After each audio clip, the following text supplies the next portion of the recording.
I want to see some good Finn play. We've got some really good roamers on the side of Infamous Legion, Arctic Jelly and Sudan Firm Swift. I've played roam in the past. I want to see, and Finn is really strong. I'm sure maybe you've played him in Battle Royale. He absolutely dominates. He is destructive. Just a bit of crystal, and he can just destroy you. I'd like to see some Finn. I'd like to see some.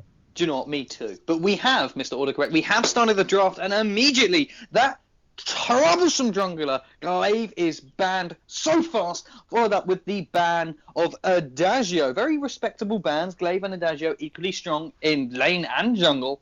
So they're very good to ban them away, and I want to see what Infamous will take next. What do you think? It looks like they want the Arden. They've looked in the Arden, autocorrect. These Glaive and Adagio bans, are they good, or do you think there are better bans out there?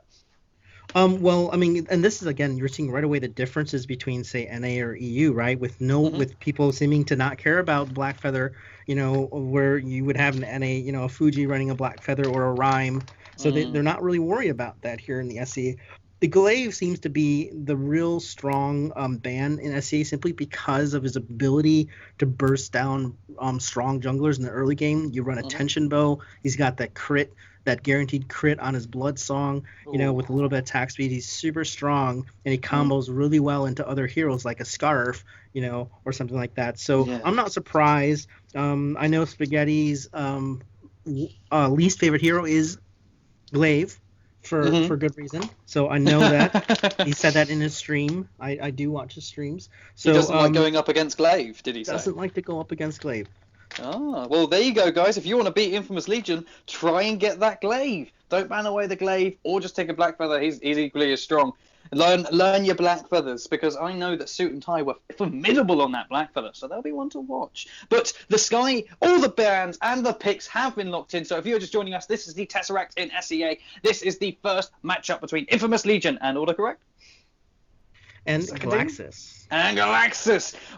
And the picks are as follows. We have Sky, Rome Fox, apparently, Weapon Arden by the picks. They might have been trolling us there. Followed up with a Ringo, Scarf, and Finn. The bans were Glaive and Adagio. So, based on these picks and bans alone, not on the teams playing them, Mr. Autocorrect, who do you think has the stronger team? This is especially if that's a Weapon Arden. No, that's not a Weapon Arden. Oh, it might be. Yeah. I hope it is. Let's find out. Let's see if it's a Weapon Arden real quick. Oh, no, he trolled me. Get trolled. No, this is a really interesting team comp for both teams. Now, obviously, Spaghetti is one of the top Sky players in the region. So you do not want to let him have Sky. I think it's a huge mistake to let him have Sky.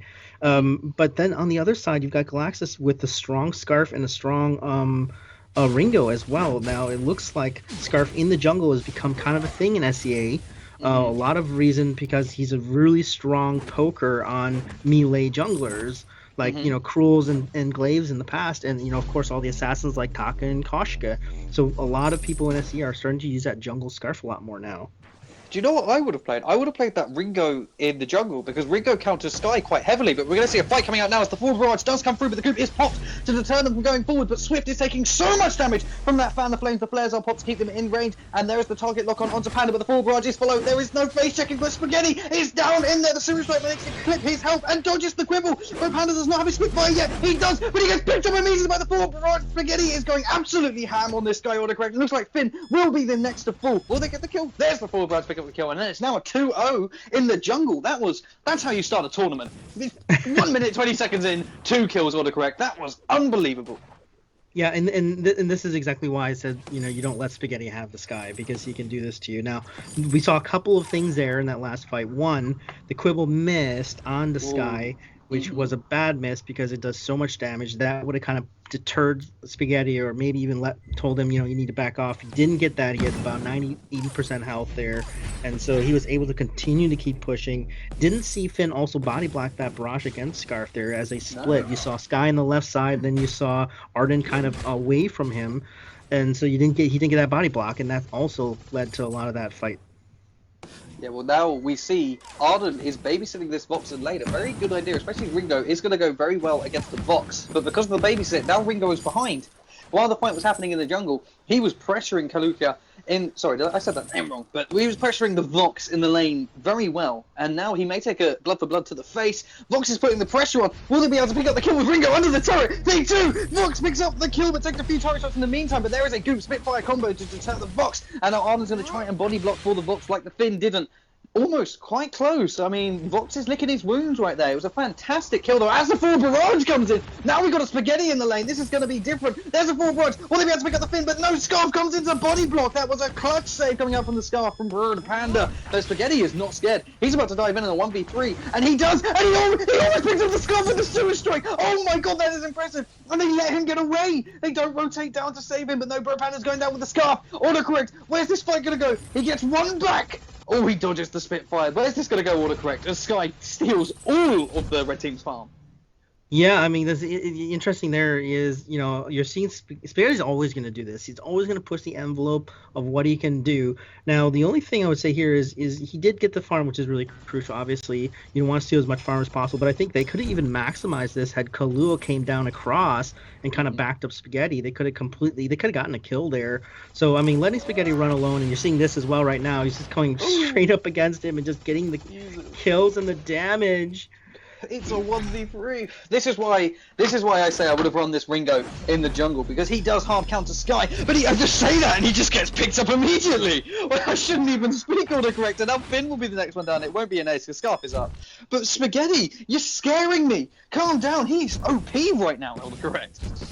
I told you this is why one of the reasons why he is considered one of the best Sky players in the region, and also, you know, how mobile it is. So what's really dangerous about Sky is not just the damage he can do, but how mobile and how he can change direction and continue to keep fire on you. And that refresh from the Surrey Strike to the barrage is just so devastating. Yeah, and especially going up against a Scarf, you're just going to dodge all of his Spitfires. Like, if he lands a Spitfire, that is a very lucky Scarf, because you are just going to be Surrey striking, getting that additional movement speed if you move sideways or forwards. But I think they need to be able to gank this guy. I think they need to be able to get a good, nice Spitfire Achilles shot combo, slow her down, goop her, and I think that's how it's going to win. I think a nice rotation into jungle, catching the Sky out on her own, is where this is going to go. Would you agree with me there, autocorrect? Yeah, I also think there needs to be some counter jungling though. I mean, if the jungle's being taken out, then that means the lane has to carry, because again, you've got that strong Ringo against the box matchup, which is why Firm Swift is up there. You're seeing a rotation now. The rotations are a little bit slow from red team here, and that's why you're seeing now Spaghetti come across and reinforce this. Looks like a nice ultimate. Spaghetti's jumping in. Look at the jump in. It hits Barrage the wrong way, but he is being handheld by Firm Swift, and he is going to survive that yet again. Look at the red. Oh my god, the ace! The first ace at 5 minutes of a Vox gets picked up. Autocorrect, that was impressive. He dived the turret for the kill, paid for his life, but they get a turret in exchange. Is that a good exchange? An ace and a turret for a death? Oh yeah, definitely, especially because it's only 5.5 minutes into the game. I mean, it's not going to do anything. You look at the goal differential, it's 11.6k to 8.3k, 10 to 1. And look at the CS for Spaghetti, 42 CS to BRD Panda's 20. So double the CS and expanding ever more. Yeah, Ringo's not actually doing too bad in CS. He is falling a bit behind the Vox, who's sitting on 53. So Ringo's 40. He did babysit the Scarf in the jungle there, scared of Ian Bay, but Spaghetti ain't scared. Spaghetti's level 7. You're level 5. You better back off from this one. There should be some Spitfires being thrown back. There was one. One does land, but there is the Death from above to lock down the Finns to do some damage. There's the group to try and slow them down. Not really doing much damage coming down as the Vox and Ringo rotate. But now Vox is going to go against Ringo, but the Vox is weapon, so he's going to be able to stand against Ringo as the entire team comes in. Ringo's taking so much damage and actually almost picks up the Vox, and there's Scarf, and he almost gets back in time, but Spaghetti ain't having it. Spaghetti don't care. He manages to back off, but he probably won't win that straight up fight against a Scarf. Scarf manages to get the farm though. Not everything is lost. Vox jumped through the wall for style, but again, Infamous are dominating this one. Yeah, Not much to say about that, is there? And the problem also too is on the sports side is like Finn is a very aggressive roamer and that's one of the reasons why his damage is so great in the beginning, because he's actually meant to push in the jungle early. But the problem is against the Sky, he's so slow. If he gets caught, he's dead. It's a free kill for them basically, because he can't get away, and Sky is just going to continue to kill him. So, and that's what you're seeing here is they're snowballing faster and faster because of just the free kills they're getting from that. Do you think this game was won in the draft? Do you think a Scarf was a bad pick against Sky, or does it have its merits? Is there a good reason for you to run Scarf against Sky? I wouldn't do it because of the Sky's mobility and the fact that until you've got overdrive on your Spitfire, if you miss a Spitfire, then you're basically screwed as a Scarf. And considering how Sky is the most mobile character in the game, you're going to be, even the best players in the world would miss a lot of those Spitfires. And we're seeing, like well said, but we're seeing Finn being far too aggressive, trying to stop Goldmine, but we're going to see a full turret engage here. And look at the damage! One Series Strike doing 440 damage, Arden beating up the Ringo, kill securing that one. Autocorrect, how is Sky able to get this much damage off? Is it levels? Is it items? What is it? He had 5 stacks on his Broken Myth. So 5 stacks of Broken Myth means that he's got 35% crystal amplification of his existing crystal power, which includes his base weapon, his base ability damage, and that heavy prism in the crystal bit. So all that means that he's going to do that massive amount. That is insane. And watch the 10% pierce, which just hurt. And then we got Finn being a little bit too aggressive. He doesn't have his hook, but there's the death above catching out 2 members of the team, and Vox gets absolutely Ringo gets absolutely deleted, followed up by the Finn, and they're going to dive the Scarf at the full barrage landing. There's no frostburn, so she's not going to get too much off of it. The Spitfire does miss. They are just standing on the turret. They're going to wait for a minion push more than likely. No, Arden's going to tank this turret. Sewer Strike through the wall. That is points for style in my book. Yeah, and you also look to the Scarf rushed in Eve of Harvest, which is really puzzling to me because it's not going to help much when you don't have any defense, when you don't have any attack power. I mean, you're still going to get deleted by that. You know, I think he's thinking he wants a little bit more sustain. I think the mindset is, I want to be able to sustain in these fights, but it might not necessarily be a great mindset, but still it's a good pickup for a Scarf regardless, wouldn't you say? He's level 7 against level 10. I'm trying to back up the player. I'm trying to back up the player, man. Come on. Shit. I would have gone. Quite honestly, I probably would have gone with the Frostburn just to be able to put them down. But there we go. We're seeing the Eve of Harvest not sustaining very well there, as Ringo's going to be the next target of the assault. I mean, if you're in Scarf's position, let's help Scarf now. Let's help the players who normally would have built an Eve of Harvest in this situation. What would you have built instead? It would have been defense, or would have been that Frostburn? I would have actually spread my goal a bit across the different items. We start talking, but there's a fight as Finn gets deleted. We'll continue this probably after the match is over, because it shouldn't be too long now. Yeah, non-stop fight here, non-stop action. There is. Oh, and Spaghetti Mega caught out here, but no, he don't care. He don't care, and he absolutely deletes. Oh my god! Autocorrect! I'm actually scared of Infamous, and I'm not playing. That was just utter deletion. There's going to be 2 turrets taken here today. Is this game? This is game. It's a very early game. It's a 10-minute game, one of the fastest games ever on Tesseract, and it's 22-1 Is that a score. record? Is that a record? It might be a record. It might be a record. We'll get our adjudicators on that to find out if that is a record, and if it is, maybe we'll give them high fives or something. But that is insane. And even at the end, Vox gets picked up. Spaghetti is just being OP. Wow, that was impressive. Now, before we go any further, what we're going to do is we're going to have a quick look at the builds. And to our original point, autocorrect, congratulations to Infamous for winning that first match of this best of 3. The Eve of Harvest pickup. Now, you were starting to say what you would have done as a Scarf. Let's go back to that. What would you have done in Scarf's position, falling so far behind? Well, you need to shore up your defense first of all. So, getting even double light shield or double kinetic shield, just something in right now to counter some of that crystal. That's what I would have done with a little bit of crystal power. Even a heavy prism or eclipse prism alone, combined with 2 shields or something, could be a band-aid to kind of just help you stay in the fight a little bit longer, so that you can bide your time until the levels even off towards the later game. What they need to do is not play the pace of Infamous. Shore up their defenses, make sure they don't take down the turrets, and don't let them push any further, and push the game longer, because the longer the game goes, the better it is for the team that's down. Especially as Ringo and Scarf are just unbelievable terrors late game. They are. Sky is exactly. I think you may agree with me here. Sky does hit a kind of fall-off point when it does reach the really, really late game when the other heroes get a lot stronger. That's why she counters Glaive in the early jungle. That's why if you're running against the Glaive, you're going to need to hit him early. But late game, Glaive's going to have no problem against you. So it's all about positioning. They did need to turtle, but well done to them. They did do fantastically. And right now, if you don't mind autocorrect, we will be running straight into the next match of this best of 3. The teams will be flipped, so you will see Infamous on the other side, I believe, and their opposing team on the other side. But is Do you think Infamous have got this in the bag, or do you think, of course, there's always a way for the underdog to come back?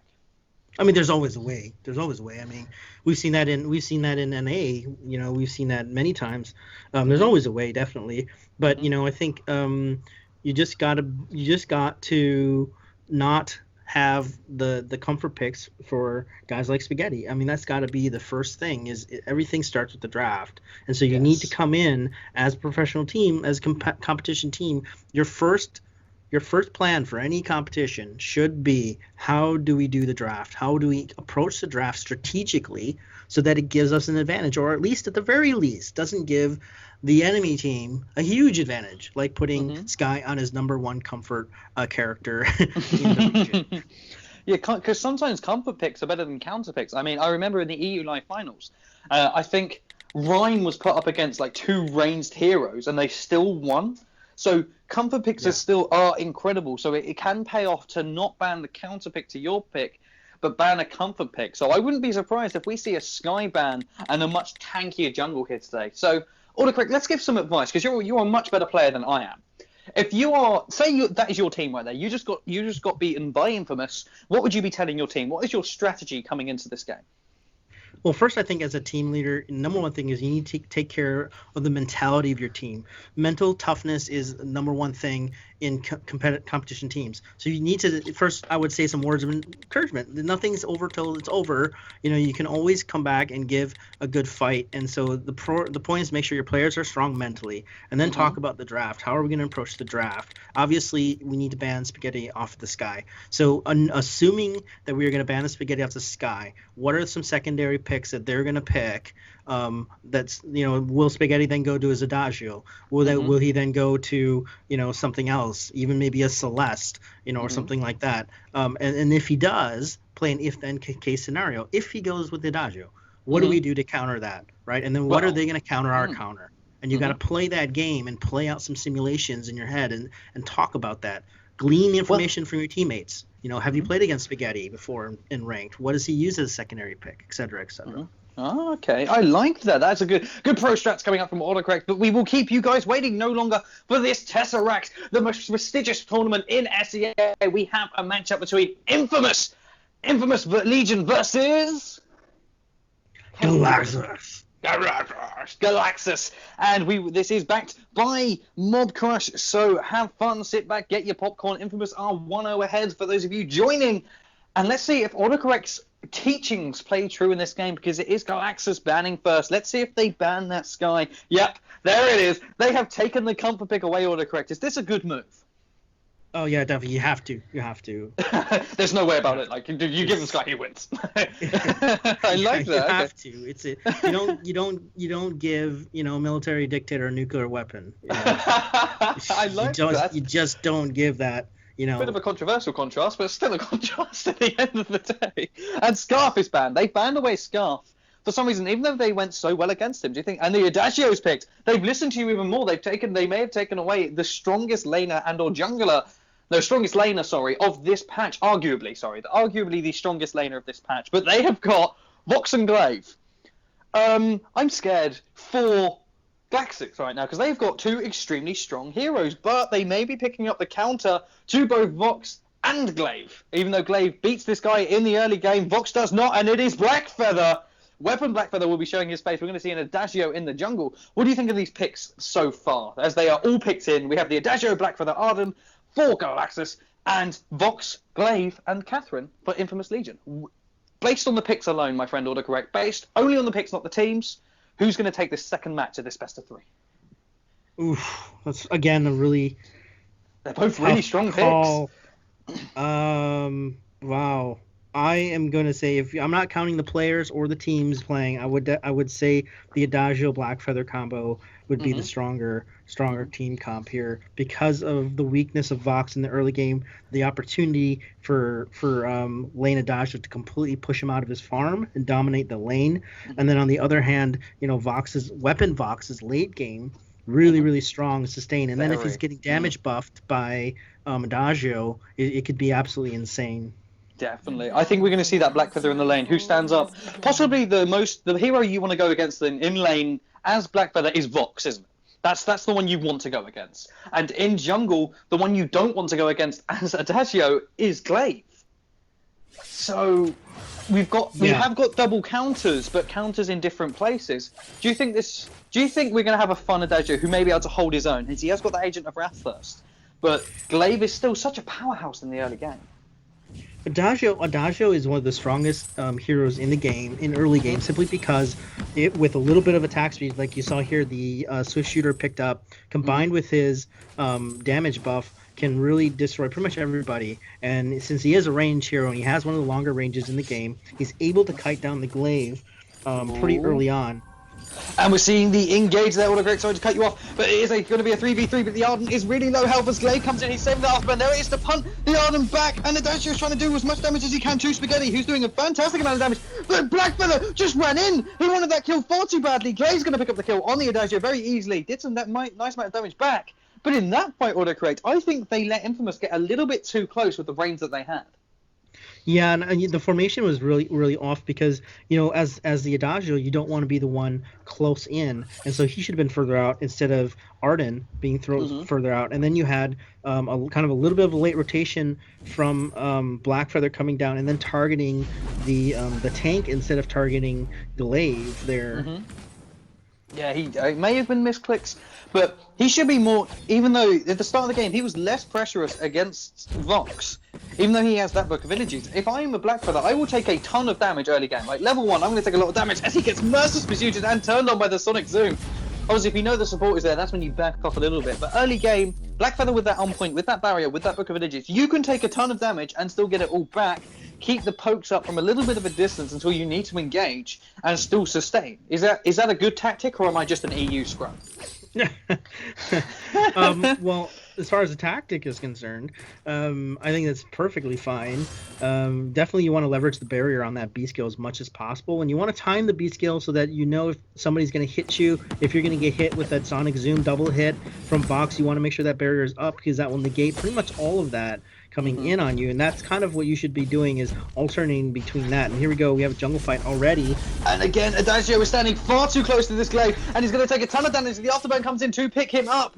Ocean Fever hitting the tank here. He's not sure who he's really going to go for. I think if Glaive turned around, he might be able to do a fair bit of damage, but Arden's going to let him go. Oh, he psyched him out. He psyched him out, and he let himself come close too soon. The afterburn is up in 7 seconds. He may be able to get this kill, but he's not. Ocean Fever is a little bit too unsure about what he should do there, autocorrect. Could he have picked up the kill on the Glaive? I think he may have been able to. Well, he had his afterburn up, so I don't think he would have been able to. But if he had a Stormguard banner, then he probably could have gotten that kill there. But it was just too much little damage with that tier 1 Iron Guard contract. And there we see a nice engage coming in from the Catherine, but he had his on point. The barrier was hit, not the health. Only a tiny amount of health damage, but Ocean Fever on the Arden there to keep him alive. This is actually not a bad little lane tussle. We're seeing that 21 CS for Vox. And now 25, going in for the 25 of Blackfeather, so it's an equal trade, but Panda took a lot of damage there from just one stun and a little bit of reflect damage. This is again looking like an Infamous dominating game. Yeah, but I mean, it's still not. They didn't. It's not quite as overbearing as the early game. Yeah. I mean, they've got some kills in the early game, and they've traded off. It's 0-4 now, but the goal difference is not that huge. It's 7.0 to 6.8. Oh my lord! As Adagio gets deleted. He's staying far too close in these fights. I would be the one trying to. I think in this kind of game, I would start to farm up a little bit more. There's no way that these guys are going to be able to really push against a Blackfeather for too hard. Vox doesn't have that kind of damage early game, even with the Catherine. So as long as he turtles into turret and stalls the lane, they can't push. Adagio can be safe in jungle. It may even cause more rotations into jungle, and that will allow Blackfeather easier times to rotate. Is that good? Is that a good idea? Yeah, I also think though too, is that you look at Firm Swift and what he's got as a Catherine. He's got tier 2 rush to tier 2 boots. So there's no. They're not going to have a fountain until much later. There's no defensive items for him. So this is a good opportunity for Adagio to kind of push a little bit there in the jungle. It's just that his formation and his positioning is allowing Glaive to burst him down way too quickly, and then coming up with a double stun. So he needs to kind of put back a little bit, let Arden kind of go in there a little bit, and then make sure that he's got that burn, that arcane fire on the enemies, and that will give his damage about 50% up to 50% more damage. Oh, well, yeah, good point. As long as they're burning with the arcane fire. For those of you who don't know how Adagio works, we may have some newer players, and if you hear the target, around the target there is a burn, or enemies get burned around that target. If you then use your B skill, your Agent of Wrath on an ally, and they hit that target who is burning with the arcane fire, you do 50% more damage, and that is insane. As Glaive and Vox now have tension bows at 5 minutes 40 seconds in. Vox got his a little bit earlier. That's going to be a massive damage strike, and I wouldn't be surprised if we see some hard engage, and it looks like we're going to see one autocorrect. Yeah, and Glaive in particular is really good at that, coming in there with his Blood Song as well. Look at Ocean Fever just absolutely going down. The Blood Song almost picked him up. The afterburn through the wall was fantastic, but we're seeing this Vox with this tension bow. It's going to be able to break through that barrier very easily. But Spaghetti did take a turret shot, but the side of Galaxis is a little bit low on health, and Glaive ain't scared. Glaive comes in with the afterburn twisted straight to be able to knock him down, but now Adagio is in his prime. He's on the turrets, he's got the damage, and he tries to turn on Vox, but he left Glaive alive. He's one shot left, and now poor Catherine's just going to come in, but Glaive ain't scared. Glaive's going to go in, and he picks up the kill, gets killed by the turret. Wasn't an ace, but again, I think that was quite good because the minions are now pushing the turret order. Yeah, and they've got the ace buff on it, so they're going to get that turret anyway. So actually, that is hashtag worth there, I think. Hashtag worth it, is it? As Catherine comes in with a stun. I'd buy do you know what, right now, I'd probably buy a reflex block. Just to go, reflex block that. Even if I've got my 2 charges on my ultimate, I wouldn't use it on a simple Catherine poke, but I've seen many players do. Yeah, I also think it's interesting here that FromSwift is gone for the Dragonheart. Because they're so dominating, he might actually be going for a Shiver Steel here, which would be interesting. It would definitely help locking down that Vox, that weapon Vox, who's going to be able to kite a lot more effectively than the Crystal Vox would. Oh no, I'm talking FromSwift on Infamous, possibly getting to Shiver Steel the lock Vox. down. To lock down the Black Feather, you mean, or? Wait, who's got? Oh no, because Blackfeather's Blackfeather's just Black... picked up a Shiver Steel because he had a Dragonheart as well. Two people have a Dragonheart, and I was really confused. Sorry, the autocorrect is always right. He is God. Listen to him. But where's the Dragonheart on the Swift? I think he's building into a Warhorn, an early Warhorn actually, because he's got that Stormguard banner. I wouldn't be surprised if he's using it to engage, to get his Glaive to the back line, and we're going to see here today as Ocean Fever takes so much damage, and he is the tank! He is the tank, and the Blast Ramer comes out, and it does manage to secure the kill, but Galaxis is just, and now Galaxis taking so much damage as the wave for it comes out and starts to do so much damage, and they're going to turret dive for this one, but Adagio, the master of sustain, and coming back from nowhere, but Blackfeather is now in the fight. Will he be able to pick up one? He picks up one! He picks up 2! And one of Adagio falls to the Catherine! He gets to fire himself to keep himself alive, and now it's going to be Blackfeather versus a Catherine. Will she be able to get away? There's the fate of Hart. Try and keep up. He's got 4 seconds on this ace. Will he do it autocorrect? No, I don't think he will. That was an insane turnaround. I think Infamous Legion got a little bit too aggressive there. Yeah, they got a little bit greedy, and the turret helping out there in a couple nice instances there. Blackfeather also, the interesting thing there is, and I think one of the reasons why they won that team fight is Blackfeather didn't initiate first. Actually, he kind of hung back a little bit and kind of poked and let things kind of play out, and then when he saw the opportunity, then he jumped in, and then he went full scale, and then he went really aggressive. And I think that's exactly what you want to do with Blackfeather here. Let Adagio poke down some damage from distance, and let Arden kind of frontline some of those attacks and kind of soak up some damage for you, and then come in when the timing's right. I mean, yeah, because Arden, he wasted, even though it looked like a fantastic engage, and now they're going to go on this Adagio here. I'll finish my point afterwards in case they engage. Is there going to be after through the wall? Nope, they're just going to take the farm for now. But what Arden did, and what we may see here today, is he blocked those tension bow. He took the tension bow shots, and now it's going to be Adagio versus Glaive, Blackfeather versus 2, and Adagio is not doing a lot of damage. Adagio is not being able to do too much damage, and gets picked up, but there is a little bit of damage coming out for Blackfeather, not too much, but is Glaive starting to get too far ahead now? Has he reached his spike in damage? Yeah, I think what he needs to build out next is he needs a Sorrow Blade. Once you hit the 10th minute, Glaive with only tension bows is going to start to drop, so you're going to need that, but obviously he still has a level advantage. He's level 10 over an 8, 9, and 6. So, in this case, what might be interesting to do is kill off the Arden quick at a level 6. You can delete him really fast, and then you're in a really fast 3v2 situation. That could be something they start doing. Oh, that's not a bad little plan. Do you know, a lot of people say never target the support regardless of anything, but in this scenario, if you can kill him before he even gets his fountain off, that's an advantage, isn't it? Yeah, and he's level 11 now, so he's 4 levels ahead of Ocean Fever. Who's just hit his level 7, so... And we're seeing Catherine's getting a bit overzealous. She doesn't have the backing of a team just yet. Now Glaive is there, so she's going to be even more aggressive. As Hajo tries to take the farm, and Catherine steals it from under his nose. But he saved his Agent of Wrath this time. He has his Agent of Wrath. I wonder where this Afterburn's going to come from. No, they're not being too aggressive this time. They're waiting for their moment as they just clear some vision. Will we see that dive from Afterburn? Will we see that Afterburn dive order correct? We're waiting for it. It's tense. Will we see the fight? Oh, no, doesn't look like we're going to today. They're going to push the lane. Looks like we may have a turret dive on our hands. No, we don't. Right, we'll go for the same question that I asked you last time, Mr. Autocorrect. If you were in the side of Galaxis, who seem to be turtling very well, would you tell them to continue doing this, or would you give them a different strategy? No, I think they're doing the right thing here. I think they're trying to, get the farm when they can and trying to protect the turret and protect the objectives, because if you can protect the objectives, that buys you time. Even if you lose a lot of the jungle, it can still buy you some time as far as letting things kind of play out longer. You're looking for that tension bow to kind of drop on the power to drop a little bit on that glaive. They're double weapon, so I'm surprised I'm not seeing a bit more armor being built out on Galaxis' team. But that's something that I'd also look at, is possibly building some stronger armor here.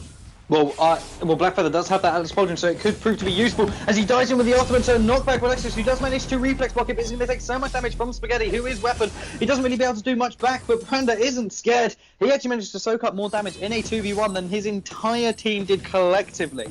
That Atlas Pauldron really saved his life there. Ooh. Yeah, and again, you saw exactly what I was saying earlier, is they focused quickly on that Arden, and he just got deleted right away in that fight. There goes... Sorry. There goes Blackfeather. Yeah, he does. Just boom, dead. That blast tremor securing the kill. And this is going to be another, not as quick as last one, but they want to push these last two turrets. There's not much this Adagio and Arden can do to them. Look at this. Autocorrect, is this game? This is game. Is this game? Are you sure? They're taking turret shots though. Will Blackfeather be able to come and pick this one up? They're actually scared of him. They're backing off at the Blackfeather. They aren't too confident against him, but Vox is already getting some early damage off. He's not very confident at going in, and he's going to pay for it with his life. There's the Afterburn, and oh my lord, the Gauntlet was stunned! He was stunned out of the Gauntlet, autocorrect, and now there is a turret as Glaive is picked up by the turret. There's the last turret, and Adagio's up now. This might not be game if they can get to that backline and Vox and stop him, but he's doing so much damage to the Vein Crystal. Oh, this is nail-biting, autocorrect! Will they get it? Yeah, I think they've got this one, and that is Infamous Legion! Taking this first round of this best of 3. Absolutely well done. GG to Infamous Legion. My condolences chime out to Galaxis. But before we go any further, Mr. Autocorrect, let's have a look at the build. Tell me what you like, tell me what you dislike, and tell me what could have been done better. Well, I think if you're going to go with Adagio in the jungle, you need to leverage his stronger early game. You've got to get, faster attack speed in the beginning with some more crystal, and you got to really go at them and try to, and the aim is not to really kill so much as it is to steal Glaive's farm, because if you can do that, you can delay his tension bow, because he's going to go for the tension bow to crit you down. You can delay that because tension bow is super fast. It's one of the fastest weapon items you can buy. So if you can take away a couple of his farms, then you just delay all of that, and you put yourself a more even ground. His formation, his positioning, very often a lot of the team fights, he's first one in, first one killed. So as the Adagio, you want to leverage that range. You want to leverage his damage buff. Looking at Arden and looking at Blackfeather, Arden just being super underleveled. A lot of that game can't really tank for your team when you're the first one killed, when you're the squishiest person. You can't provide that support, and so you're always going to be facing a 2v3 in that situations. So you got to worry about the farm. Farm is a magic word there. Blackfeather, kind of the only redeeming person on that team. He did a good job in the lane. Definitely with the 98 farm, not too far away from Spaghetti. He was kind of held his own, came in with some good engagements. I think it's just a problem of he didn't have that support that he needed from his teammates, and so he's kind of left out alone. Well, that was a fantastic game coming out with Zortrek. Well done to Infamous Legion. But for right now, what we're going to do is we're going to hop to a short break while we get the next matches sorted out. Don't you guys go anywhere, because this is the Tesseract in SEA. See you guys in about 10 to 5 minutes.